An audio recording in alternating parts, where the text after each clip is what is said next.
மக்கள் என்பவர்கள் இந்த வெற்றியை வெற்றி கழகத்திற்கு அளித்திருக்கிறார்கள், விஜய்க்கு அளித்திருக்கிறார்கள். இதை ஏன் நீங்கள் பார்க்க மறுக்கிறீர்கள் என்பதுதான் என்னுடைய கேள்வி.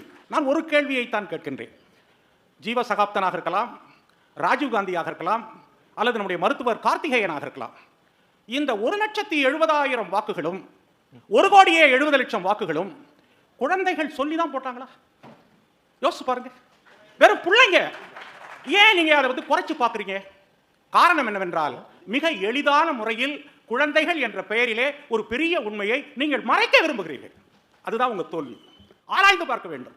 ரொம்ப சிம்பிளான போற போக்குல பிள்ளைங்க எல்லாம் சொல்லி குழந்தைகள் வந்துருச்சு, பால்வாடி பிள்ளைங்க போய் அது பாட்டுக்கு படையெடுத்து அதெல்லாம் அப்படியே பறந்து ஏதோ சினிமாவில் இந்த விட்டலாச்சாரி படத்தில் பிள்ளைங்க எல்லாம் அப்படியே பூதமா மாறி ஒவ்வொருத்தருடைய மனதிலையும் பூந்து அந்த ஓட்டையெல்லாம் போட வச்சுட்டாங்க அப்படின்னு இதை பார்க்கலாமா? பார்க்கக்கூடாது. எப்படி பார்க்கணும் நான் கேட்கிறேன். அமெரிக்காவிலே 1,50,000 2 லட்சம் சம்பளம் பெறுகிறவர்கள் டிக்கெட் வாங்கிட்டு வந்து விமானத்தில் பறந்து வந்து அவன் நேரடியாக விஜய்க்கும் விசிலுக்கும் வாக்களித்திருக்கிறார்களே, அது ஏன் போட்டாங்க?